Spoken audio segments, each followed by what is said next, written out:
Բարև ձեզ, այսօր Փաստ Ինֆոյի հյուրը Հայաստանի Հանրապետության ազգային ժողովի 7-րդ գումարման պատգամավոր քաղաքական գործիչ Աննա Կոստանյանն է։ Բարև ձեզ, Տիկին Կոստանյան։ Ողջույն Լիանա ջան։ Շնորհակալ եմ հրավերն ընդունելու համար։ Տիկին Կոստանյան, օրերս Հայաստանի Հանրապետության պաշտպանության նախարար Սուրեն Պապիկյանը հայտարարեց, թե օգոստոսի 8-ի փաստաթղթից հետո Ադրբեջանի հռետորաբանությունը փոխվել է, եւ հենց երեկ Իլհամ Ալիևը հաստատեց, որ այդ հռետորաբանությունը փոխվել է, որտեղ հայտարարեց, որ Սևանալիչ չկա, կա Գյոյչա լիճ, հայտարարեց, որ Հայաստանը դա իրենց պատմական արևմտյան Ադրբեջանն է, որ իրենք նվաճելու են ոչ թե տանկերով, այլ գալու են մեքենաներով։ Ինչ է սա նշանակում։ Նշանակում է, որ շատ հետևողական եւ համաձայն իրենց պլանի առաջ են քայլում, անկախ նրանից, թե Հայաստանում ինչ մտածածին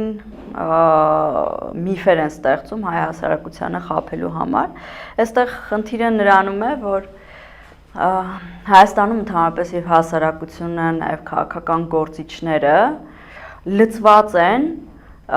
չգիտես ինչու իշխանությանը ապացուցելու, որ այ տեսեք, չկա այդ խաղաղությունը, օգոստոսի 8-ը ֆեյք էր, հռետորաբանությունը չի փոխվել, հա, բոլորս գիտենք, որ այդ հռետորաբանությունը որևէ կամ վաշինգտոնյան կամ եվրոպական որևէ այլ երկրում ստորագրված ինչ որ փաստաթղթով չի փոխվելու։ Ինչու են զուտ ժամավաճառությամբ զբաղվում եւ փորձում իշխանությանը ապացուցել։ Իշխանության տարբեր անդամներ, որ պահին, ինչպես կուզեն, կմեկնաբանեն,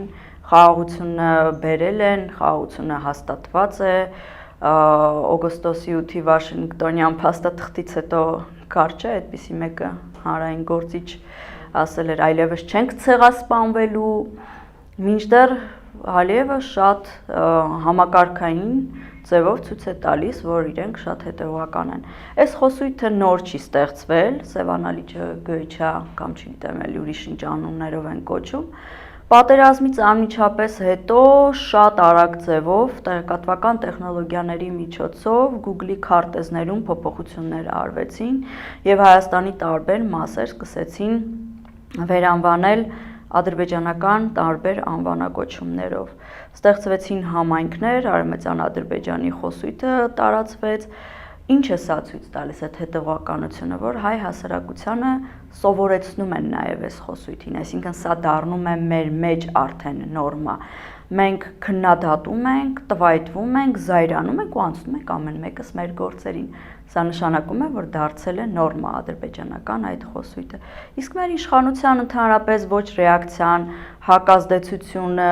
ընդհանրապես անիմաստ է ակնկալել կհերքեն իրենց, ինչպես որ ձեռք է տալիս, այդպես էլ մեկնաբանում են։ Պետք կլինի կստեն հաջորդ վայրկյանին, պետք չի լինի չեն ստի։ Տեսեք, այն նույն տրամաբանությամբ Նիկոլ Փաշինյանն էլ այսօր հայտարարել է, որ մենք ասում ենք կովսական, ընդդիմադիր պատգամավորները իրենց սեղաններին դնում են Արցախի դրոշները, նորմալ եւ տրամաբանական է, որ օրինակ Ալիևն էլ նման հռետորաբանությամբ է հանդես գալիս։ Լավ, Ադրբեջանից հնչում են հայտարարություններ, ակնհայտ հակահայ հայտարարություններ են հնչում, Հայաստանի իշխանությունները ամեն կերպ փորձում են այդ հայտարարությունները արդարացնել եւ հիմնավորել, ուր են այս քայլերով հասնելու։ Ես կարծում եմ, որ չեն արդարացնում, այլ պարզապես այս մարդիկ այսօրվա ինչու ենք մենք անընդհատ շեշտում դրածո իշխանություն, որովհետև իրենք բազմակի անգամ ապացուցել են, իրենք դրածո են օտար երկրի կողմից ուղղորդվող եւ օտար երկրյա քաղաքականությունը Հայաստանում տանող։ Հետևաբար ոչ թե արդարացնում են, այլ պարզապես թարգմանում են հայ հասարակության համար, հայ հասարակությանը, այսպես ասած, պայմանականորեն հասու լեզվով։ Եվ տեսեք, ընդհանրապես կարելի է այստեղ չզարմանալ ադրբեջանական հռետորաբանության ավելի կտրուկ դառնալուց, որովհետև ի սկզբանե նոյեմբերի 9-ի պայմանագիրը ստորագրելուց հետո այդ այսպես ագրեսիվ ձևով այդ խուսույթը տեղեկատվական տեխնոլոգիաների միջոցով տարածվեց, ընդ որում ամենաբարձր մակարդակով եւ Ալիևի եւ տարբեր պաշտոնյաների, ընդ որում նաեւ արտաքին գործերի նախարարի շուրթերով, այստեղ խնդիրը կայանում է նրանում, որ հայ հասարակությունը սովորելով այս խոսույթին եւ դարձնելով իր համար նորմա, կամաց համակերպվում է, որ ինչ որ մի օր նաեւ կարող է օրինակ Սևանը ամբողջովին լինել ադրբեջանական վերահսկողության տակ, եւ օրինակ ասենք Սևան գնալու համար Հայաստանի Հանրապետության քաղաքացիները պարտավորված պիտի լինեն թույլատվություն խնդրել Ադրբեջանի իշխանություններից եւ դա սարերի հետևում չէ։ Եկեք չմոռանանք, որ պատերազմից հետո ուրեմն Սոտքի հանքավայրի մեծ մասը շատ արագ ձևով անցավ ադրբեջանական տիրապետության տակ։ Եթե աշխարհագրական տեսանկյունից մենք պատկերացնում ենք Սոտքի հանքը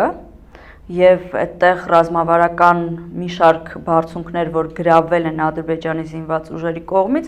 մենք կարող ենք վստահ ասել, նաեւ հիշեցնել, որ այդ բարձունքներից Սևանա լիճը գտնվում է ուղիղ ադրբեջանական նշանառության տակ։ Այսինքն այսօր արդեն իսկ որոշակիորեն Ադրբեջանը կարող է հեռահար գոնե դիտարկել Սևանա լճի շուրջը տեղի ունեցող, չգիտեմ, մարդկանց տեղաշարժը, գյուղաբնակների անցուդարձը եւ այլն։ Ես կարծում եմ, որ շարունակել Նիկոլ Փաշինյանի ու նրա խմբակի այս ռետորաբանությունը, որը ինչպես ասի ոչ թե արդարացնում է ադրբեջանական խոսությունը, այլ պարզապես թարգմանում է, հայաֆիկացնում է հայ հասարակության համար, մենք չպետք է այլևս արձագանքենք, որովհետև շատ վաղուց պարզ է, այս մարդիկ ինչի համար են գտնվում Հայաստանի Հանրապետության իշխանության ղեկին։ Իսկ ինչ պետք է անենք այդ դեպքում, Տիկին Կոստանյան։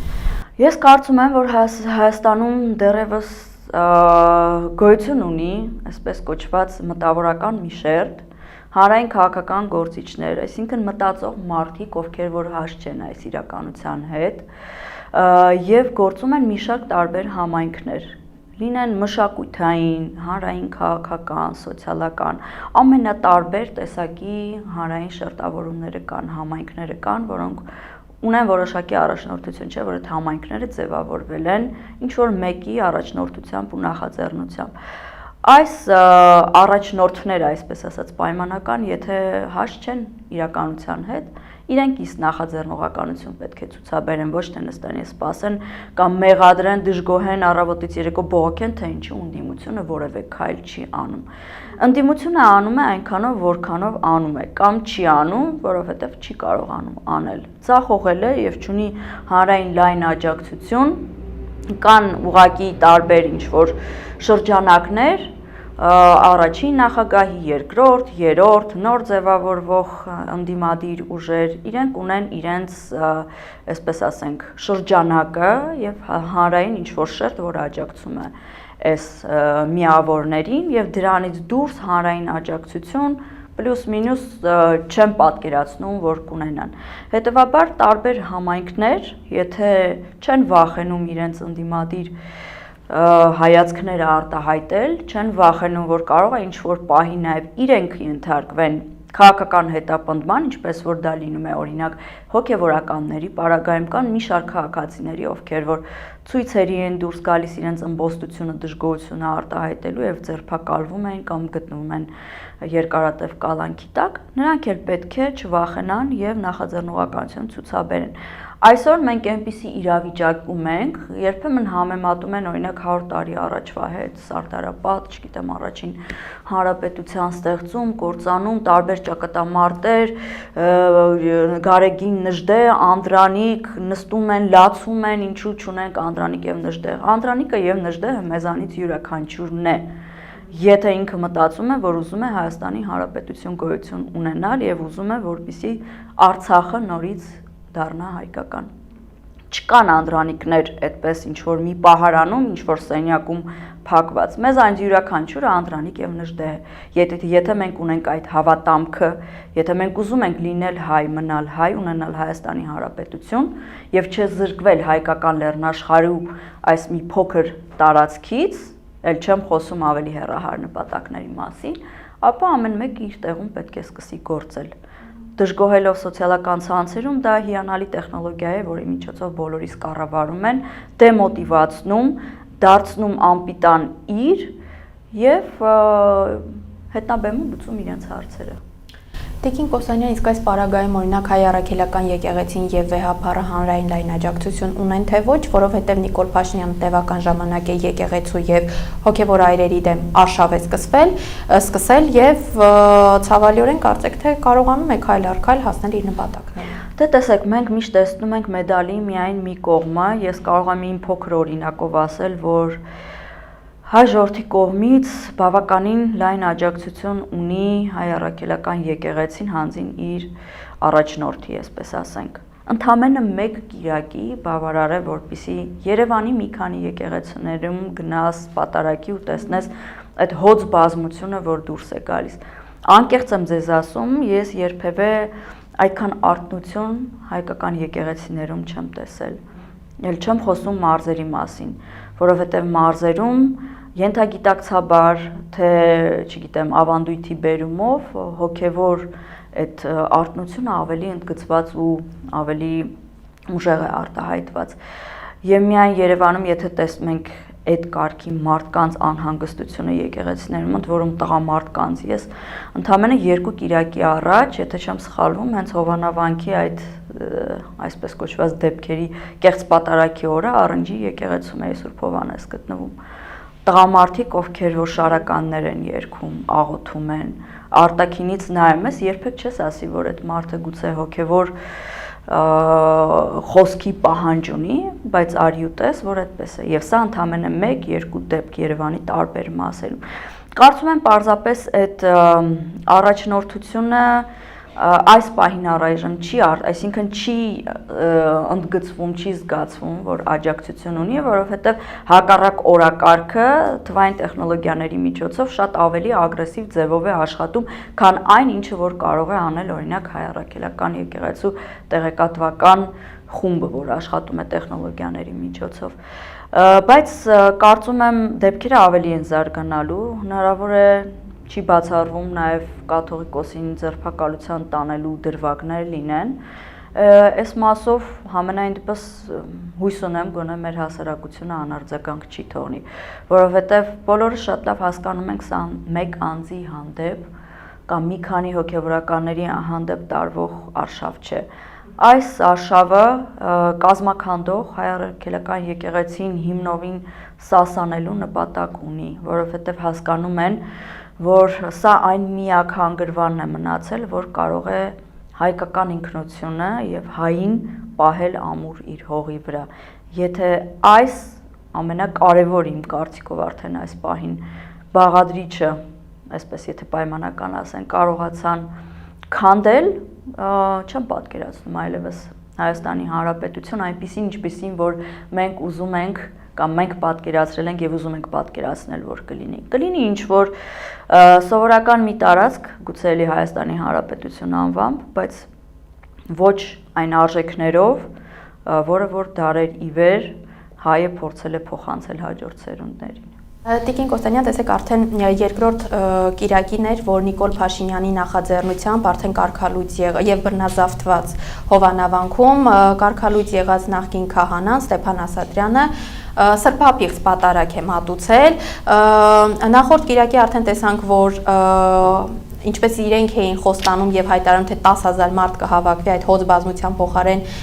վարչական լծակներով հավաքված մի քանի հոգի էին, որոնք հիմնականում նպատակաուղված փորձում էին թիրախավորել ԶԼՄ-ներին եւ սադրիչ գործողություններ էին նաեւ իրականացնում, բայց ամեն դեպքում արդեն 2 շաբաթ է Հովանավանքում պատարակ են մատուցում։ Հիմա կարծեք թե Նիկոլ Փաշինյանը իր հայացքն ուղղել է դեպի Թալին եւ եկող կիրակի պատրաստվում է նաեւ Թալինում պատարակի մասնակցել։ Կարծիքներ կան, որ մի կողմից Նիկոլ Փաշինյանը կարծեք թե բավարարված չէ Հովանավանքի արդյունքներով եւ փորձում է բախտը փորձել նաեւ, այսպես ասած, բախտն է փորձում նաեւ Թալինում, բայց մյուս կողմից նաեւ կարծիքներ կան, որ հնարավոր է սա եւս մի փորձ է եկեղեցու դեմ հոգեվորական պոկելու եւ եկեղեցու ներսում անջատողականությունը խրախուսելու համար։ Ձեր դիտարկմամբ այս կարծիքներից ո՞րն է առավել համապատասխանում իրականությանը կամ ինչ է փորձում անել Փաշինյանը։ Ես կասեի, որ բոլորը իրար հետ, բայց մասնավորապես շատ լավ հասկանալով, որ եկեղեցու ներսում իհարկե կան խնդիրներ, որովհետև հոգևորականները իրենք էլ մարդիկ են, ովքեր որ կարող են տարատեսակ խնդիրներ կամ ինչ-որ ըմբոստություն ունենալ կամ իրար մեջ, կամ նույնիսկ իրենց հոգևոր առաջնորդի հանդեպ եւ հասկանալով, որ գուցե այսպես հանրային հերթական քայլը մյուս եկեղեցում պատարակ մատուցելու ձևաչափով կարող է խնդան հանդիսանալ ձեր կողմից մատանշած ինչ որ մի հոգևորսությամբ է զբաղվում, հոգևորականի որսալու համար։ Բայց կարծում եմ նաև այո, այս անջատողականությունը շարունակական բնույթ է կրելու, ինքը բառակտում մտցնելով տարբեր եկեղեցիների մեջ փորձում է նախ շատ լավ ճանաչելով Նիկոլ Փաշինյանին որպես հանրային գործիչ բազմամյա մենք տեսել ենք եւ գիտենք, որ ինքը սիրում է սադրել։ Սադրանքի միջոցով ստեղծել ինչ-որ ինտրիգային իրավիճակ եւ այդ ինտրիգային իրավիճակի վրա սնվել ինքը որպես քաղաքական, հանրային քաղաքական մարդ սնվում է այդ ինտրիգներից, այդ սադրանքից։ Եվ սադրանքը կարող է շատ լավ գործիք ծառայել, այո, հերթական հոգևորականին, մոլորյալ հոգևորականին փորձելու փոխելու։ Ես հույս ունեմ, որ այնքան խելամիտ կլինեն, որովհետև միշտ համարել եմ, որ հոգևոր դասը Հայաստանում բարձր մտավորական ուրեմն ինտելեկտ ունեցող մարդիկ են, ովքեր որ եւ իրենց կրթությամբ, եւ իրենց զսպվածությամբ, եւ իրենց հոգևոր հնազանդությամբ որպես օրինակ են հասարակության տարբեր անդամների համար եւ հույս ունեմ, որ այս արժեքները որոշիչ ու դերակատար կհանդիսանան նրանց համար, չմոլորվելու, չտրվելու Նիկոլ Փաշինյանի սանդրանքին։ Մի բան պետք է հասկանամ, որ Նիկոլ Փաշինյանը անցողիկ է, այսինքն իշխանություն կրող անձ, ինքը այսօր կա, վաղը կարող է հանգիստ չլինել։ Իսկ հայ առաքելական եկեղեցին, որը փաստացի միակ ինստիտուտն է, հա, նույնիսկ պետություն չունենալու պայմաններում Հայաստանը գոյատևել է հայ առաքելական եկեղեցու շնորհիվ, հայ առաքելական եկեղեցու հոգևոր հայրերի կամքի եւ պետական դերակատարություն ստանձնելու շնորհիվ։ Հետևաբար անցավորներին չպետք է դուրք տալ, սադրեն, պառակտեն եւ մեզ բաժանեն հազար մասի։ Իսկ ձեր դիտարկման օրինակ պատահականություն է, որ հիմա Նիկոլ Փաշինյանի թիրախում է հենց Արագածոտնի թեմը, որտեղ տեսեք օրերս կալանավորվեցին վեհափառի եղբայրն ու եղբոր որդին, Արագածոտնի թեմի առաջնորդը, որը եւս կալանավորված է վեհափառի ազգականներից է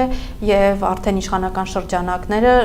չեն թաքցնում վեհափառին կալանավորելու, ձերբակալելու, կալանավորելու իրենց մտադրության մասին։ Իհարկե ոչ մի պատահականություն չկա, բացարձակ,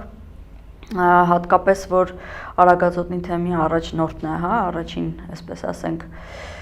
երկու սրբազանների կալանավորումից հետո, նաև վեհափառի թիրախավորումից հետո եղել հաջորդ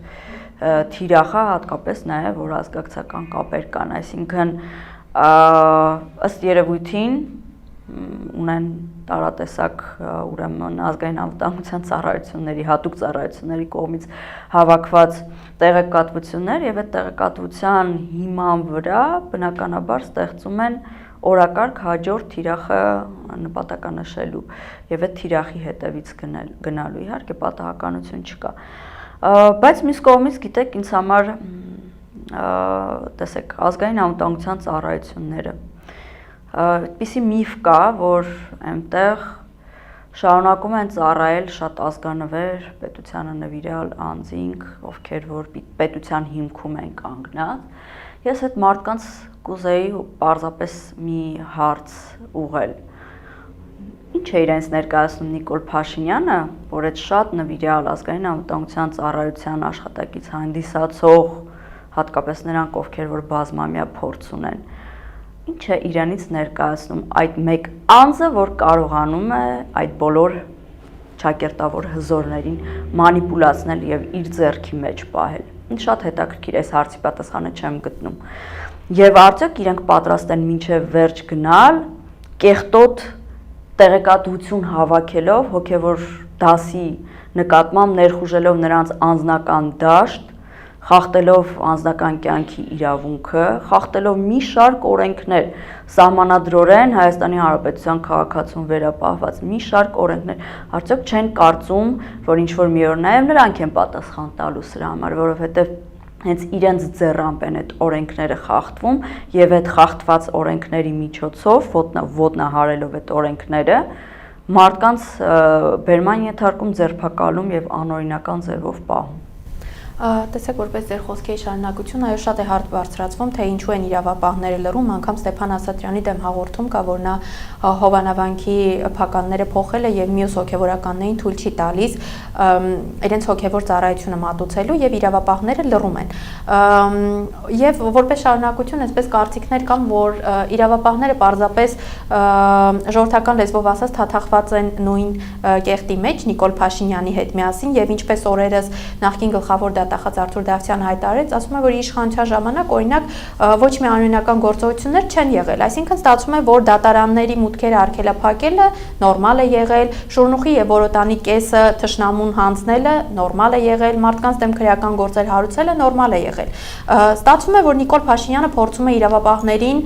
իր հանցագործությունների մեղսակիցը դարձնել, որպեսզի նրանք այլ երկ չունենան եւ ուզած թե չուզած պաշտպանեն իրեն։ Այո, այստեղ միշտ դրա մասին խոսելուց, օրինակ Արթուր Դավթյանին հիշեցրեցիք, ես էլ հիշել էի միանգամից դատարանները շրջափակելու այդ դրվագը։ Շատ հետաքրքիր բան կա, ասում են, ինչպես է ստացվում, որ տարբեր հատկապես ուժային եւ իրավապահ համակարգի ղեկավարներ, ովքեր որ որոշակի փորձառություն ունեցող համենայն դեպս, երբ որ խոսում են, զգում ես, որ մարդի ինտելեկտ ունեցող մարդ է, ինչպես է ստացվում, որ այդ տեսակ մարդիկ կարողանում են տուրք տալ կիսագրագետ վարչապետի հրահանգներին։ Կարծում եմ, այստեղ գործում է վախի պարզ մեխանիզմը, շեֆը ասել է պետք է շատ արագ անել, որովհետև շատ լավ հասկանում են, որ օրինակ Նիկոլ Փաշինյանը այն անձն է, որ կարող է լայվը միացնի ու սկսի իրենց մասին ինչ-որ բաներ խոսել։ Մեկ տարբերակ չի բացառվում։ Այո, գուցե կան դրվագներ նորից էլի հատուկ ծառայությունների կողմից հավաքագրված, հենց այդ տվյալ առանցքային անձանց, ղեկավար անձանց վերաբերյալ, ինչի շնորհիվ նա կարողանում է նրանց պահել իր ղեկավարման տակ եւ ստիպել անել այն, ինչը որ ինքը հրահանգում է։ Ընդհանրապես տեսեք, այս 2020 թվականից հատկապես սկսած պատերազմից հետո Հայաստանի գլխին ջարդված այս տարատեսակ իրադարձություններից դուրս ներքին իրավիճակը այլանդակ կեղտոտ վիճակում է։ Այսինքն ես փորձում եմ պատկերացնել, եթե օրինակ իրավիճակ փոխվի, իշխանություն փոխվի, ինչից եւ ոնց պետք է սկսել երկիրը վերակառուցել ու հասկանում եմ, որ այդ կամքը ունեցող մարդկանց պակաս գուցե ունենանք, ովքեր պատրաստ կլինեն այդ կեղտը, աղբը մաքրել ու սկսել կառուցել նորմալ պետություն։ Այնքան է թաթախված տարբեր տեսակ, չգիտեմ, կոռուպցիաների, ինչ որ անձնական դաշտում այլասերումների մեջ չեն վախենա ասել։ Պղծված է Հայաստանի Հանրապետությունը ու եթե այսպես շարունակվի, պարզապես լինելու է իրոք երրորդ հանրապետության վերջը, հետո չորրորդը կարողանանք կառուցել, այդ արդեն շատ մեծ հարց է, բայց կարծում եմ վճռական համարձակներ այնուամենայնիվ մեր մեջ կան, ովքեր որ պատրաստ են հանձնառություն վերցնել իրենց վրա պետությունը չթողնելու միջև վերջ կործանման գնալու։ Պարզապես երևի ինչ-որ մի կրիտիկական իրավիճակ պիտի ստեղծվի, որ նրանք դրսևորվեն։ Եվ վերջում Տիկին Կոստանյան, փորձենք հասկանալ այդ կրիտիկական իրավիճակ ասածը որն է, որովհետև տեսեք իշխանությունները կարծեք թե իրենց այս տարատեսակ գործողություններով, Նիկոլ Փաշինյանի լայվերով, սրտիկներով եւ տարբեր երաժշտությամբ եթերներով կարծեք թե չեն կարողանում իրենց վարկանիշը բարձրացնել հասարակության շրջանում, ինչ որ նախկին իրենց երբեմնի, այսպես ասած, վարկանիշը բարձրացնել, բայց մյուս կողմից նաև այնինչ արվում է եկեղեցու դեմ եւ պետության դեմ կրկին հասարակական լայն ընդվզում չկա։ Հիմա այս պարագայում օրինակ ընդդիմությունը ինչ է անում, գնում է ընտրություններին, հասարակությունը ինչ է անում, ինչ է մեզ սպասվում կամ այս ամենով հանդերձ անգործությամբ եւ սահմանափակ գործունեությամբ, այսպես ասած, մենք ուր ենք գնում եւ ուր ենք հասնելու։ Ես այլևս չի ուզի խոսել հավաքական ընդդիմության մասին, որովհետև որպես այդպիսի նախ միավոր գոյություն չունի, եւ հետո կփորձեմ ընդդիմության, եթե առանձնացնում ենք խորհրդանական ընդդիմությանը, խորհրդանական ընդդիմության մեջ տեսնում եմ ընդամենը առանձին անհատների, ովքեր որ առավոտից երեկո իսկապես կռիվ են տալիս թեկուզ խոսքով, այսինքն իրենց վերապահված պաշտոնեական լիազորությունների շրջանակում վերապահված գործիքով, խոսքի միջոցով, որը փաստացի շատ արդյունավետ չէ։ Ինչ են անում, կարծում եմ ընդհանուր առմամբ պատկերը հետևյալն է, որ պատրաստում են 26 թվականի հերթական խորհրդանական ընտրություններին, արդյոք կհասնենք մենք այդ ընտրություններին, թե չէ, շատ մեծ հարց է, որովհետև իսկապես մտավախությունը սրտում ամեն օր քնում եւ արտանում ենք, որովհետև չգիտենք վաղը էլ ինչ է գալու մեր գլխին։ Որն է լինելու կրիտիկական այդ մաքսիմալ կետը, որ կստիպի հանրությանը արթնանալ։ Գիտեք, Արցախի կորստից հետո այդպիսի կրիտիկական կետ այլևս ցավոք սրտի չեմ տեսնում, որովհետև այդ ժամանակ միամտաբար կարծում էի, որ Արցախի կորստի վախը հայ հասարակությանը այսպես թափ կտա ու բոլորը դուրս կգան։ Այո, դուրս եկան, բայց ոչ ամբողջ ժողովուրդը։ Ցավոք սրտի մենք տեսանք տարբեր պատճառներով, չեմ ուզում հիմա մեղադրել մեր ժողովրդին, որովհետև տարբեր պատճառներով օբյեկտիվ, սուբյեկտիվ, անձնական հազար ու մի պատճառներ կարելի է բերել, թե ինչու դուրս չեկան, փաստը մնում է փաստ, որ մենք անհաղորդ մնացինք Արցախի կորստին։ Ես կարծում եմ տարբերակներից մեկը հնարավոր է լինի այն, երբ որ օրինակ այդ պայմանական 300,000 կամ արդեն 500,000 ադրբեջանցիները, որոնց մասին խոսում են, Հայաստանի Հանրապետության օրենքների համաձայն նրանց իրավունք տրվի գալ եւ բնակվել Հայաստանի Հանրապետության տարածքում, բայց բնակվելը ինքնին չի դառնա կրիտիկական կդառնա գուցե խորհրդային տարիների օրինակով, երբ որ հայերի եւ ադրբեջանցիների միջև արդեն Հայաստանի Հանրապետության տարածքում լինեն սպանության դեպքեր, որը չի բացառվում։ Եվ եկեք գնանք 88-ի շարժումը, որը ինչը խթան հանդիսացավ ի վերջո, որ Արցախի հայերը եւ ընդհանրապես հայերը ադրբեջանցիների հետ նույն տարածքում այլևս չէին կարողանում ապրել։ Այդ անհանդուրժողականությունը, ատելությունը այնքան շատ էր եւ վախը, որ կարտանան ու մի օր մի հայ սպանված կլինի, որ ստիպեց ի վերջո ըմբոստանալ ու գնալ անկախացման։ Կարծում եմ կարող է նաեւ սա լինել որպես խթան։ Շատ լավ, շնորհակալ եմ հարցազրույցի համար։ Ես էլ եմ շնորհակալ։ Այսօր իմ հյուրը Հայաստանի Հանրապետության ազգային ժողովի 7-րդ գումարման պատգամավոր քաղաքական գործիչ Աննա Կոստանյանն էր։ Fast Info-ի հաղորդումներին արագ հասանելիություն ունենալու համար կարող եք բաժանորդագրվել YouTube-յան մեր ալիքին։ Համախմբենք եւ փրկենք հայրենիքը ներքին ու արտաքին թշնամուց։ Մինչ նոր հանդիպում։